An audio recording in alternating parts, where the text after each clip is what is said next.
From the outside, it looks like a friendly partnership. China provides the money, Africa gets the projects. Roads, ports, mines, power plants, but behind the diplomatic smiles, a deeper game is at play. A game some have called the silent competition for future dominance. 20 years ago, China's presence in Africa was almost zero. Today, it has become the continent's largest trading partner. Not with political slogans, not with war, not with classic Western-style coups, but with a simple, subtle tactic. Money plus infrastructure equals long-term influence. China provides massive loans. It builds projects.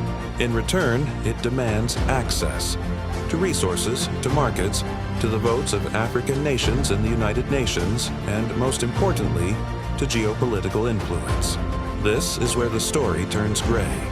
Supporters of China say this is a win-win cooperation, but critics argue it's a soft debt trap that ensnares small countries. The famous example, the Hambantota port in Sri Lanka. When the debt couldn't be repaid, China took 99-year control. Now, everyone worries that such scenarios will be repeated in Africa. The West was in Africa for 50 years, but with a model of conditional aid. Implement reforms, respect democracy. We will monitor you. China doesn't bother with any of that. It says, let's make a deal. I won't ask any questions about your internal politics. This is precisely what many African governments love to hear. The result, China's influence grows quietly but deeply. Meanwhile, America and Europe are just realizing they are losing the continent. But it might already be too late. If this trend continues, Africa will become the main stage for the strategic competition of the 21st century in the next 20 years. China, with its infrastructure and economic presence, the West, with its attempts at a political comeback, and Africa caught in the middle of this struggle.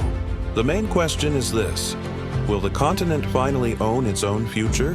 Or will it once again become a pawn on the chessboard of great powers? This isn't a story of cooperation, it's a story of ambition. A story of a new Cold War, but without a single shot being fired. And this competition is still in its silent phase, but not forever.